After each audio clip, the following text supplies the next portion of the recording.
If you want someone to leave a really well-paying job and they have kids in high school, they may have to wait until their kids are out of school for them to take a risk and join your company. So it's not just the companies of our size. It's also, you're a really good, let's say, software development firm. You're going to be going after the same developers that the firm down the street is. Yeah. So you have to think about it almost in terms of like an NFL draft or Major League Baseball. You're all going after the same talent. What's going to make you look better to them than the other guy? It's so refreshing to hear you say that. And I wish more companies could jump on that bandwagon because I think it would solve a lot of problems.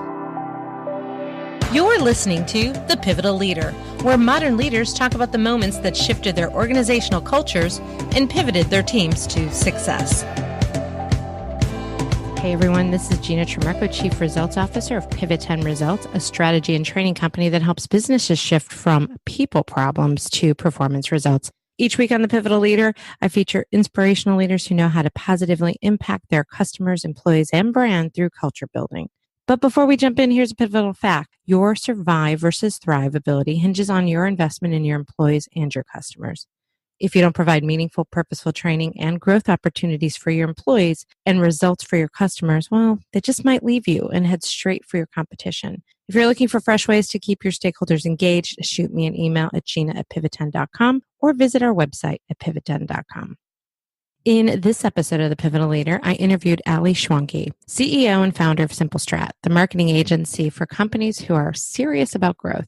Through digital marketing and thought leadership, they help companies own their category, generate more leads, and close more sales. Simple Strat is also a gold-certified Hubspot agency partner and Wistia video partner. Ali sits on the National Practitioners Council for the American Marketing Association, the National Marketing Week live event team, and was recently named one of 32 young professionals to watch in the Midwest. A self-professed podcast junkie, Ali has more shows than songs on her Apple iPhone. She also has a weekly podcast called Napkin Business, which is super cool, where she and her co-host Matt grab some craft beer and talk with business owners about running and growing their small businesses. This actually gave me an idea. When she's drinking beer, I think I should maybe add martinis to mine. So let's dive in and listen and learn. Hey, welcome, Ali, to my podcast. Thanks. I'm super excited to be here.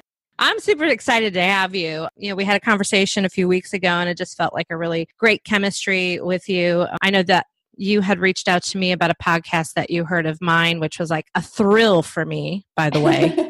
So I want to thank you because when someone you don't really know, reaches out to you and says, loved your podcast. I'm like, who is this? It's like, it's like a girl crush. You know what I mean? Yeah. Well, it's like the people that are like, you have one book in the library and they read your book. You're like, you're the person that read my book. Yeah. Somebody is listening to my podcast. That's right. Awesome. And I think I can't remember which podcast you heard, but I think you started following because of my podcast with Paul Jarrett, I think. Yeah. And then I just, even on the way to work this week, I was listening to your newest one with Frances. Oh, Frances, I love her. Yeah, which was a fascinating story. So I didn't know what the hanging secrets was until I obviously listened to it. So good episode. Oh, great. Thank you. She's such a delightful woman. I love her. So I'm so happy that you heard that one too. So I already did your intro up front so people know who you are. I want to jump into how you got your agency started. What got you into marketing and creating your agency? Well, I've always loved marketing. So I think some people are just born with different types of things in them. And I never in college said, one day I hope I own a marketing agency. I actually started college thinking that I'd become a physician. And I love solving problems. And I love, even when I was in all of my science classes, I loved the idea of, this type of disease is what we're being presented with. And here's all the symptoms. What do you think this could be? But then I just kind of got a little disillusioned by all of the schooling and all the time in the life. I got locked in the library at one point in college. That's a whole different story. That's how much I was there. I was in the library a lot. And so I'd spent a lot of time growing up around creativity, and I got my first camera when I was in I don't know, like third grade. So I was always that person making people take trick shots, and like I'm in like no photos. So the fact that selfies are cool now is a big deal, because I'm never actually in the picture. But I started a photography business right out of college. And so that was kind of the first thing that got me into the creative space. And then kind of, as a career goes, moved around a little bit, ended up not liking the nights and weekends thing that come with a lot of the photography that is to the consumer space. And then in 2013, I've been working as a marketing director. I went to a startup weekend, if you're familiar with what startup weekend is. Mm-hmm. So you have, 3 days to basically pitch an idea, build a product, and then present it to this team of judges. And so anyway, I pitched this health and fitness idea and this app, and it won. And so here I have this great, oh my gosh, I had this tech product, and it was, right as everything kind of we're in the Midwest, the Silicon Valley was getting pretty hot. So I'm like, I'm going to do this. And so I quit my job. I was working at a marketing agency. I'm going to quit my job, and I'm going to work on this idea, and I'm going to freelance to make sure I pay the bills. And as I'm freelancing, I'm getting more clients, and my tech product's not going very well. Oh my gosh. So here I'm married to a teacher, not a banker, so a teacher. So I have to bring in some dough. So then I really just, I end up getting a lot more successful in the consulting space. And then one of the guys working on the project got a chance to move back to China and work on some amazing project, probably for some national going to the moon project. And so I was like, you know what? I'm not a developer. I'm just going to shelf this, and I'm going to work on this agency. And basically then in 2015 officially transitioned it to an agency, hired staff to help me. And that's where we're at now. So what a great story. It's definitely one of those, I feel like a lot of entrepreneurs, they kind of find their way into what they're doing. Yeah. Versus, man, ever since I was little, I wanted to start this company. You just kind of knew you were destined for something, but you don't know what it was. I had that similar experience with starting my first company. Well, actually my second. My first one I always forget about because I was 23, and I feel like it doesn't count because I started it as a marketing agency, and then I'm like, I don't know what I'm doing. So I'm going to get a job. I fell into the improv thing. And I think we talked about that a little bit about that last time. Same kind of concept of, I didn't really set out to start a business. I really started out with, nobody knew what improv was in the area that I had moved to from Chicago. And I'm like, well, I'll start teaching people how to do this so I can create a community and a playground. And then it just kind of snowballed. So while I was looking, because I had lost my job. And so while I was looking for a job, this thing was snowballing. And I'm like, I had no more time to look for a job because I'm like, oh, I have one. What do you know? It's a job and it's a business. So it's great how that works out. How did you grow that, start getting all of that freelance work? Do you think that what happened in winning that startup weekend, did that influence at all you getting more clients? I honestly don't think it was directly correlated, since the product itself wasn't necessarily something that I was in the same space, I guess. But the thing that basically that weekend told me was, for the longest time, the places I'd worked before, there was always some sort of limitation or some sort of ceiling. And so, for instance, the agency that I was working at, they were understaffed in the web development department. And I said, well, there's not as many strategy projects coming through at this point. And I have taught myself a lot of things just by reading or learning or taking tutorials. And I said, I can learn, front-end web design. And they didn't take me up on the offer. And so I said, okay. Well, then out of the startup weekend, I, in 2 days had to slap together a bootstrapped website and had to teach myself HTML and CSS. In 48 hours, you don't learn a bunch of HTML and CSS, but by doing that, it gave me the confidence to say, you know what, there's a lot of stuff I don't know about running an agency, but there's a lot of things that I can just figure it out. Yeah. And in fact, today, one of our core values of the agency is figure it out. And that has its advantages. It also has its disadvantages in terms of know when to ask for help. But I think the early wins in the business came from doing good work. And I've built a pretty strong reputation of helping people up to this point. And so it was easy to kind of cash in on that social currency. I think that's great. I think a lot of people don't give enough credit to, we can build our confidence to make things happen and to grow our businesses when we see that we can actually accomplish something and, to your point, figure it out. I look back at all of my success and everything came from how did I do that? Because I didn't know how to do that when they hired me. Oh, Right. I figured it out. And I don't want to say that I lied through the process, but I was always like, we can do that. Got it. Yeah. Yeah. I had a mentor tell me once that the road to entrepreneurship is basically waking up every day and doing something that you've never done before. Oh, I love that. Yeah. Before I started podcasting, I'm like, I have no idea how to do this. Yeah. I know I want to do it. Don't have a clue. I'm going to hire someone. I did initially hire someone, great team that helped us get it up and going. And then I'm like, all right, now teach me how to do it. Yep. Because I wanted to have a little more control over it. Because this is also very much a creative outlet for me to do podcasting. It's not like just the business piece of it. It's like a kind of feeds my soul kind of thing. So I wanted to be able to own it and figure it out. Now I can help other people with it, which was not expected. Yeah, exactly. Let's segue a little bit. You talked about core value. One of your core values being figure it out. And that's a question I always have on my list of questions about core values, because this podcast, I always try to weave it back to culture and how are you creating a culture and core values. And I love it when someone just puts it out there. Here's one of our core values. So let's talk a little bit about your core values. Let's start with, how many core values do you have? We have 6. And how did you come about going, oh, we need core values and here they are? How did that evolve? One of the things that I did early in my career personally was I worked for a leadership development company. And so that was both good and created some bias, because I understand the importance of core values, but I've also seen organizations create them and make things like, and there's nothing wrong with being honest and having integrity, but I saw a lot of core values up on walls that didn't have, how do I live them out as a human? Honesty and integrity. Those are like table stakes. Like you should not be in business if you're not those two things. Right. So I knew that they were very powerful in developing that. The other thing that I think, I also wanted something that when I'm interviewing people and I'm talking to talent, I want to be able to bring up something that has some more substance. So one of the things we did early on was we developed a list of just, here's the types of things that we might consider to be values. And we really didn't finalize them for the first year or so, because at that point you're kind of like a middle schooler. Like you can't figure out who you are. And we still work with a lot of companies that we say that sometimes they're kind of stuck in middle school, where they're trying to be their competition, and some days they are and some days they're not. Yeah. And they have core values, but they don't know how to live them. And so really when we moved into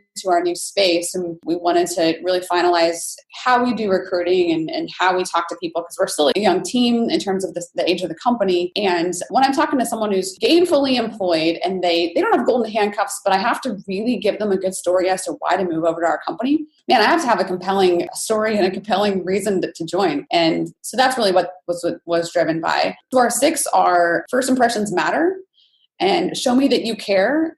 People really don't care about your advice until they care that you know that they're important. Figure it out, which I just said. Be contagious.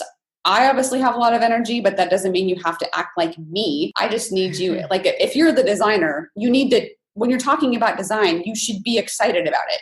You don't have to be excited about strategy or code or whatever, but if it's your thing, please show that you like it. And if you don't, you can't work here. We have one this one is, we have to interpret this for people, but don't make me scroll. So we're on our iPhones.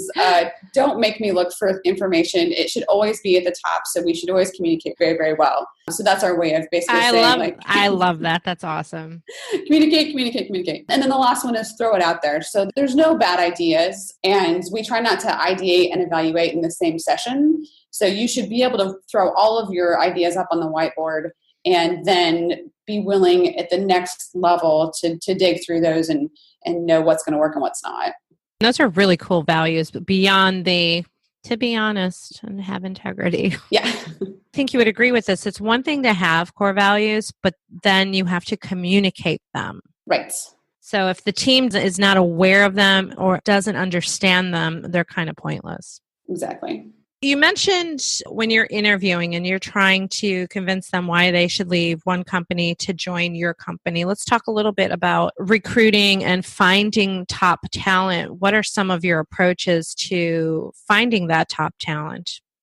Like most companies who are looking for really great and skilled people, is they're probably already working somewhere else. Not to say that job postings and opportunities aren't important, they still are, but if you don't have an active, we say this for our clients, and so that means we have to practice it ourselves. If you don't have an active pipeline of talent, they may not even know that they're on your pipeline at this point. They may be suspects of talent.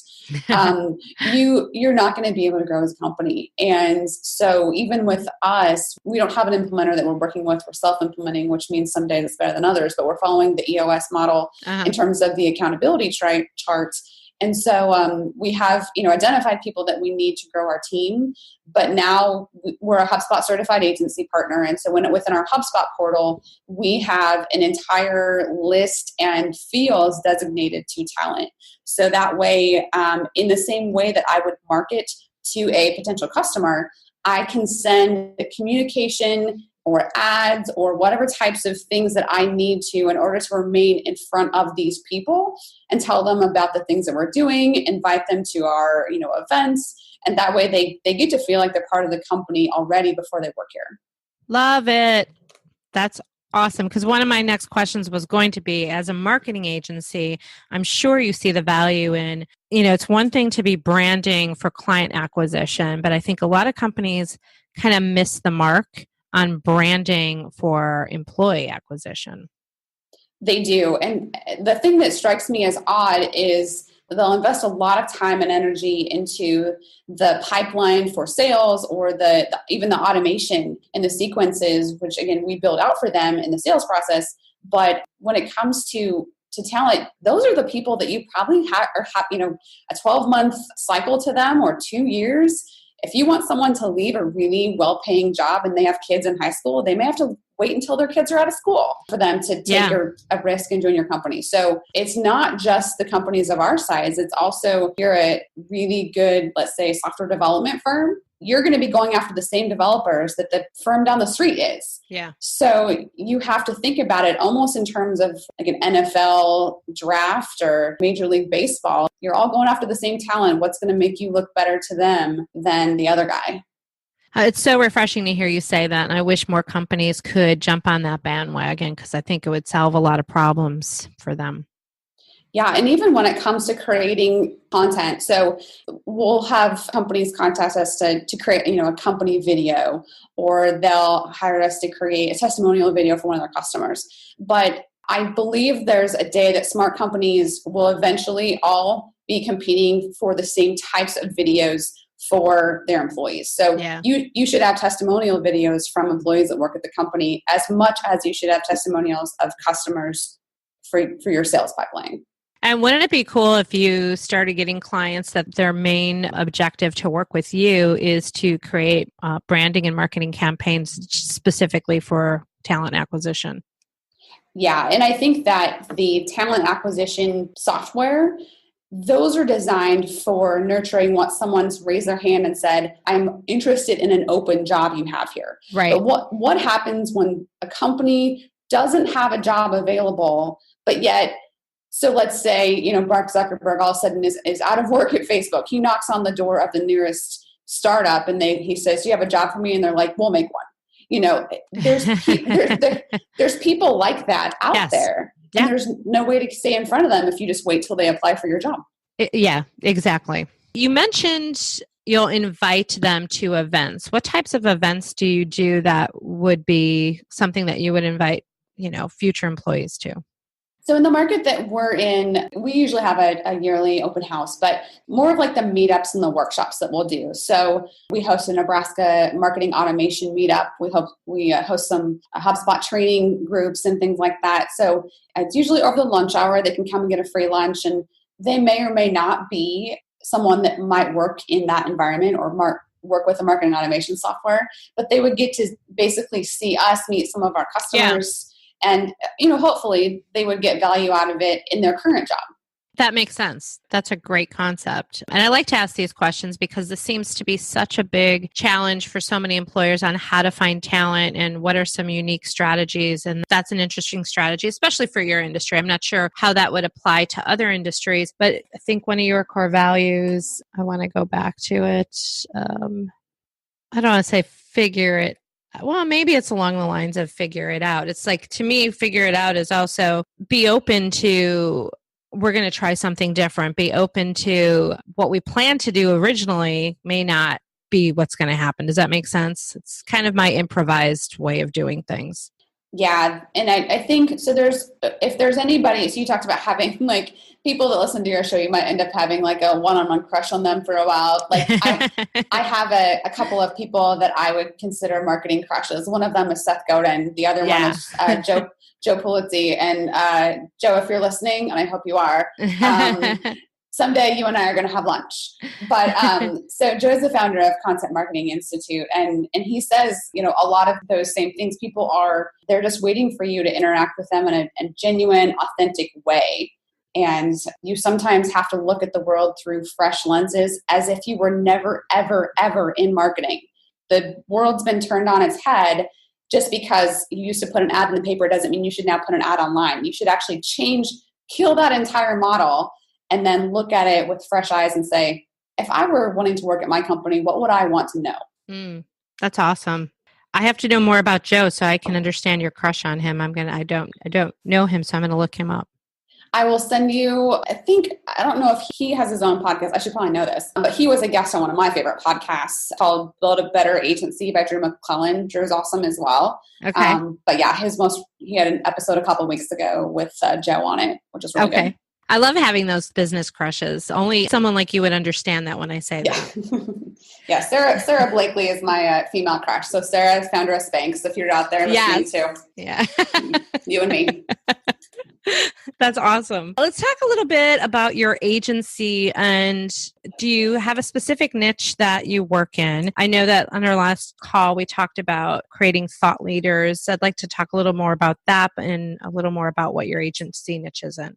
Yeah, our agency, we're positioned as the marketing agency for companies who are serious about growth. So by simply having that sort of position, we're assuming that you're not wanting to continue as is or status quo. If that's the case and you're not aware that the world is changing around you, then we're probably going to be too progressive for what you're wanting to do. And we firmly believe that a lot of people, if they're not growing, they're shrinking. Yeah. So, but we use mostly digital media to help you generate more qualified leads and close more sales. So from an HR standpoint, as we just talked about, that might be more qualified leads for talent, but then we also apply that same methodology to sales. And in terms of industries, the best fits for the types of things we can do tend to be companies that have a longer sales cycle. So it's not transactional. So we don't tend to work in e-commerce or any more of the B2C space. We're going to work in that B2B space where you're building relationships, you're building trust, you're using content, you're building thought leadership, and then you're wanting to leverage technology, which we're very good at,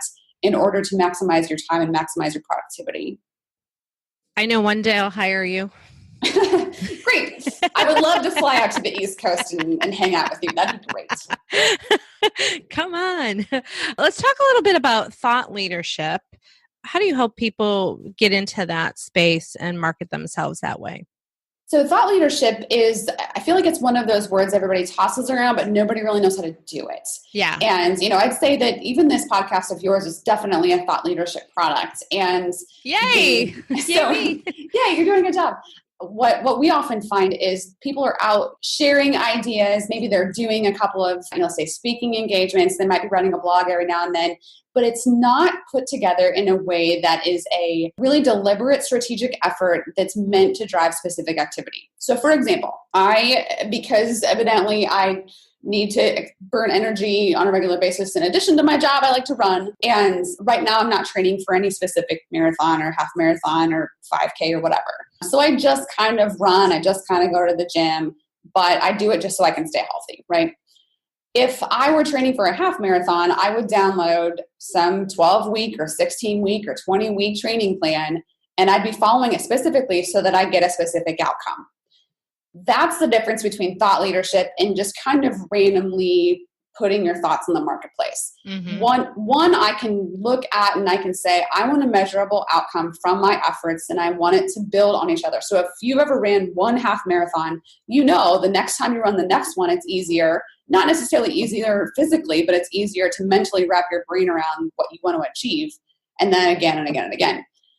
With most companies in the B2B space, thought leadership is pretty much the only marketing they have left because everything's so there's no cold calling anymore. You have to get in the front door.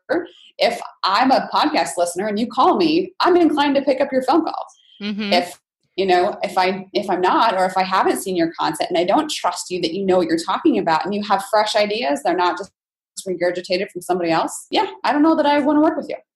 Well, I'm happy that I'm doing something right, creating this podcast from a thought leadership point of view. To your point, how we got connected was you heard it and reached out, and that starts a relationship. And I'm 100% about that. I'm totally against the cold call concept. I guess certain industries do need that, but I don't find it really fosters the best relationships.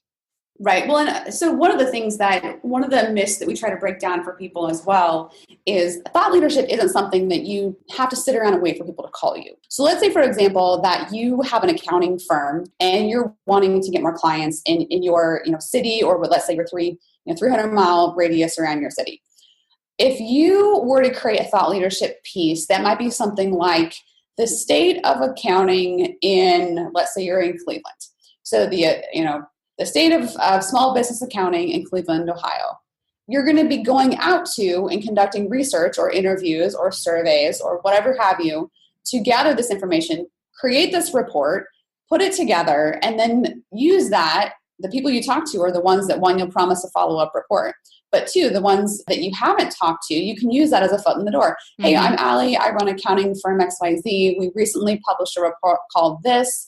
Just want to share a free copy with you. P.S. We'll be in your area next week. Would you be interested in meeting for 30 minutes? That alone opens doors far more than, let me tell you what we do. Do you want to have a meeting?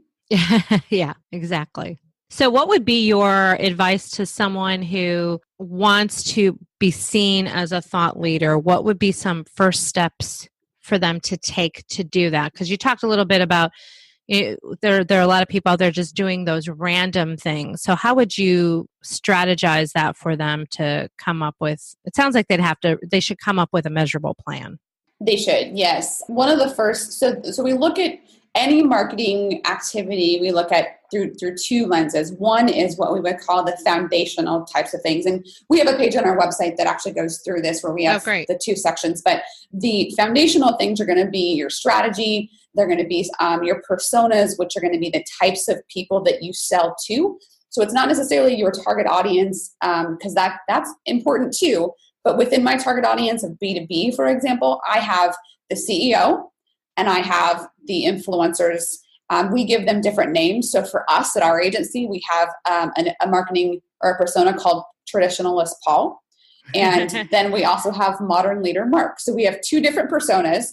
Traditionalist Paul is kind of scared of the internet, still not really trusting of digital technology and digital marketing, but he knows he should do it, but he really needs the ROI. Modern Leader Mark knows that it's going to take time for you to build results, but trust the process, and he's going to demand results at the 6-month point. And so when we've done our research of our audiences, we then find these separate groups of people, and then we have like influencer Ivan, who can't make any decisions, but he turns the head of the CEO as a VP of XYZ. So the personas are very important, and then you have to have any sort of digital technology. So this might be a CRM, a marketing automation system. If you don't have those tools in place, you should not be looking at thought leadership. You have to have the foundation laid first. So your strategy is your positioning in the marketplace. What types of things are you qualified to talk about? You can't rip off content from another agency or another company and put it out there and say it's a new and innovative thought, because it's not. So once you have those things in place, then you can start to say, okay, where in my marketing and sales funnel can I insert innovative and different ideas, or a traditional idea that has somewhat of a twist? So at the top of the funnel, when you have awareness, and again, I'll put these at a link for everybody in your show notes, simplestrat.com/pivot10, so that we can make sure that they get this. But at the top of the funnel, you have awareness. And in that awareness stage, people have to they're looking for solutions to problems. So, again, if you're that accounting company, it might be, here's my error in QuickBooks, or what categories should I be using when classifying my expenses? Or how do I plan for, expansion of my business in this particular sector? It might be high level all the way down to detailed type of questions, but they have a problem. And then at the second point, they're getting aware of their problem. They're starting to look for solutions. So that's where you get people that their searches are going to be a lot more focused. So a thought leadership type of thing for like an agency like ours is basically the buying journey has changed. We've talked about this a lot on the podcast so far, but buying has changed. Has your sales process changed? So let's start to illustrate how it's changing, and they can start to realize, oh, it is changing. And okay, now I'm going to start to search for things like, I need a CRM. What CRM should I choose?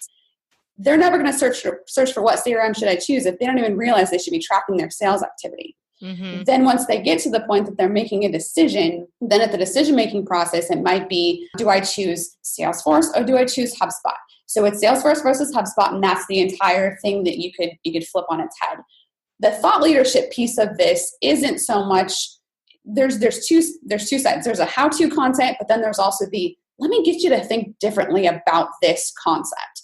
So I could write a piece about, here's basically my take on HubSpot versus Salesforce. And then here's my other thought leadership piece that's called, people who don't take this action are going to have this happen. And here's how I'm seeing that happen in the marketplace. So I'm giving you as an analyst of the marketplace, here's what I'm seeing happen, and here's how it's impacting companies, and here's the application for our markets. So if I do that, the last piece of the puzzle is I have to then tie it back to some sort of action that my audience can take, whether it's sharing it on social, it's requesting more information, it's downloading an ebook, it's listening to a podcast. So many people who are doing thought leadership are not requesting another action out of their audience, or they're just requesting, contact us. Well, I don't want to contact you yet. I'm not ready for that. Mm-hmm. So they have to tie it back, and that's where that platform comes in, because if you don't have a way to get their information, you might as well just be standing on the street corner telling everybody how amazing you are, because nobody's going to hear you. That is awesome. And thank you for creating that link. Thank you in advance. Sure. One or two more questions. What is one of the most important things that a leader of a company can do to impact profitability for the company through company culture? The thing I've noticed in working with clients in marketing over the last decade or so has been they don't have a firm grasp on how their people are or not contributing to profitability. And that's because they're not quite certain how to track behavior and link it back to the overall outcomes. Mm-hmm. So let's say that you have a team member who is consistently creating content for you. So let's look at the marketing side. They're consistently creating content. Well, there's a difference between effective, pointless activity and effective activity. I think a lot of times we have our team members doing a lot of things, and everybody there. I had an old boss tell me that salespeople are really good at looking busy selling or doing non-sales activity. So they can spend their entire day doing things like classifying people in their CRM and making sure that they attend all these events, but they're not actually sitting down and having sales conversations. That's easier to track in sales than it is in other departments, but each department should have those standards. So what is pointless activity? Because the best way to measure that is to stop doing it. If you stopped doing 3 activities for a month and nothing changes, then just stop it. Don't do it. Yeah. But we're so afraid of all of the time and energy we put into something that we're afraid to stop it for the sunk cost fallacy. And we're just not just take that action and see what happens. Yeah, it's a great point. It goes back to the measurement piece of it, and to be aware of what you're doing and then measure it. My husband at one point said, you spent an awful lot of time on this podcast, creating the podcast. He's like, what's it really getting you? And I said, well, it's not an overnight scenario. It takes time to build know, like, and trust. It takes time. I need 50 episodes before people are going to get to know me and the company and trust. And you have to invest in that while it might seem silly up front. Now, a lot of people will abandon, I'm sure you see it, a lot of people will abandon different marketing strategies because they're like, well, we're not getting anything, so let's not do that anymore. Yeah, and so there was an article I was reading the other day. I can't think where it's from. Maybe HBR or something like that. Where because it is so easy for everyone to start things now, like it used to be so hard to start a business, so hard to start a podcast, so hard to start a blog. But now, since the point of entry is so low, everyone can start. Oh, Yeah. it was Seth Godin, my marketing crush. So he said, since it's so easy for everyone to start, people are sitting around waiting for you to quit. And so when you don't, that you thereby earn their trust as just a matter of process of elimination. Yeah. That's such an excellent point. It's the persistence. It's the consistency. It's you keep doing it so that you prove you're not going to go anywhere. A similar parallel story to that, when I moved to South Carolina from Chicago, everybody thought I was crazy to move because I'm born and raised in the Midwest. But when I got to the South, the attitude was, well, we'll see how long you're here. We'll see how long you're going to stick around. And I came to the South because I was recruited for a job, and that's what moved me to the South before I started my business. And then the economy crashed in 2008 and I lost my job. And everyone's reaction was, so you're moving back to Chicago? Yep.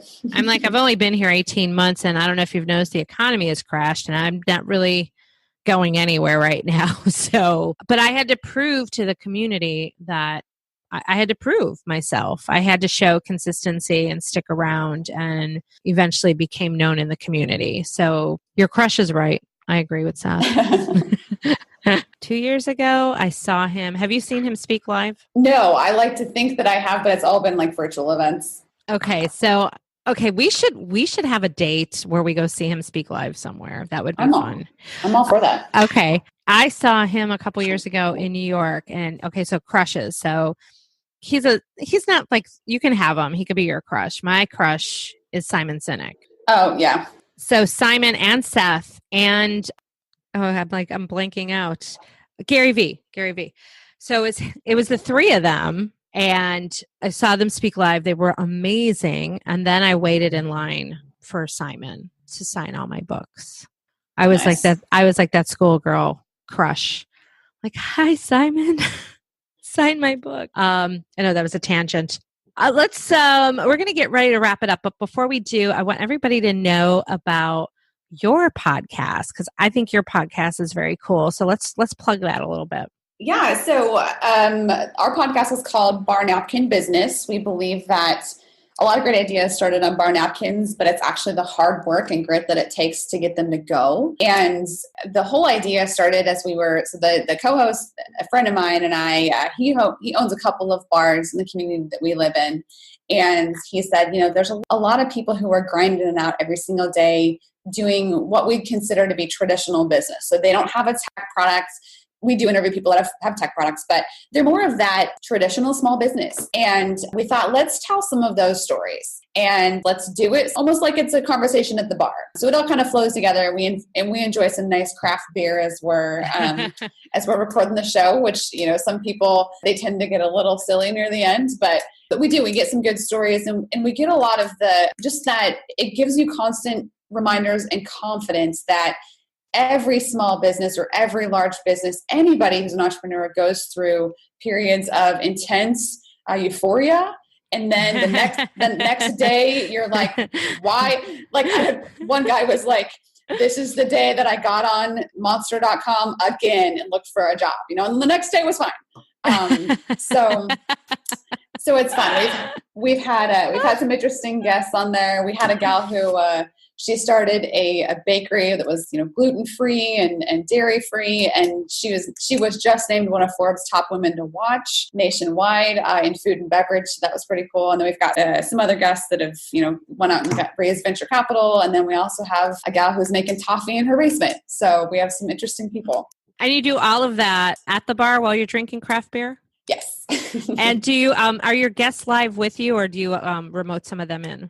So we're shifting a little bit because we're in our local market in terms of the people that we're interviewing. They can only travel so far, so we're going to be moving to doing remote, and we might have to cheers across the computer. But okay, yeah. Because I was like, gosh, I said this in the upfront part of this that I pre-recorded. I'm like, well, I feel like my podcast should somehow maybe involve, I don't know, wine or martinis, or do that at a bar, come up with a whole new name for it. Like, this is the only whining you can do. I don't know. Well, or you could custom label your own vodka and it could be, the Pivot vodka. Oh, yeah. Yeah. That's funny you should say that. I'm looking at a bottle of vodka, not that I'm drinking right now, but somebody, I think it was last year for my birthday, someone actually went out and got a bottle of vodka and took the label off and put Pivot 10 on it. Okay. And it's a pretty funny, I'm going to take a picture and send it to you. It's a pretty, nice. I saved the bottle because it's so funny. If people want to get a hold of you, I have all your information, which I'll put in the show notes, but some people are listening while they're driving so that they can hear it. What are the top ways to connect with you, your agency, if they want to reach out to you? Yeah, so you can find our agency at simplestrat.com. And as far as the podcast, if you want to check that out, go over to iTunes and search bar Napkin Business. And then I just relaunched my personal website where I might, the plan there is to do a lot more controversial type of content because there's some views that I have on business and entrepreneurship that maybe shouldn't necessarily be intertwined with the agency because we don't want clients to question what we're doing for them at all. But if I'm going to put something out in the marketplace about marketing is dead, I have to define what I mean by that. So you can find that over at alischwanke.com, and I'm the only Ali Schwanke that I've been able to track down. So, oh, that's awesome. I did go to your personal site, and that's how I found out that you started on photography. So I didn't have to ask you that question. I set you up to talk about photography. So I thought that was pretty cool. And I'm also in the process of, I think I need a Gina Trimarco website. I have the domain, but to your point, I'd like to get a little more personal or controversial and not do that on a company site. I'm so happy I'm doing things right in the eyes of marketing. Having you on here validates that for me. So thank you. Validation is cool. Some of your top podcasts, I know you're a podcast addict. So what would you recommend other podcasts for people to listen to? Yeah, my favorite of all time podcast is How I Built This by NPR featuring Guy Raz does that show. I love a couple of different agency podcasts. I mentioned Build a Better Agency podcast if you're in that space. There's also a show called Social Media Marketing Talk Show that's done by Social Media Examiner. They basically release, they film it online. It goes on YouTube, but then they put it into a audio. But they talk about the changes that happened in the last 7 days in social. And you'd be blown away each week at how many things change in social media. Wow. It's 60 minutes every week of changes.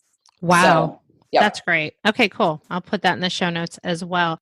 Well, hey, it was so awesome chatting with you today and learning some new things from you today and having that be shared with our audience. So thank you so much for your time today on The Pivotal Leader. Yeah, thanks for the time yourself. I had a great time talking with you. Awesome. Thanks. All right, it's time to wrap up this episode of The Pivotal Leader with me and Ali Schwanke. What a great podcast this was today.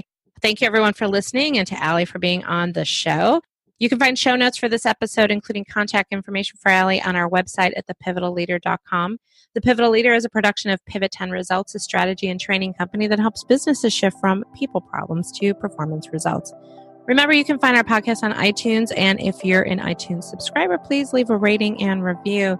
Don't forget to email me your questions about employee engagement and customer acquisition at gina@pivot10.com, and I'll answer those in upcoming episodes, or I'll just respond to your email and send you back a personal response about your questions. And until next time, everybody, if you're feeling stuck in your business, it's probably time to pivot.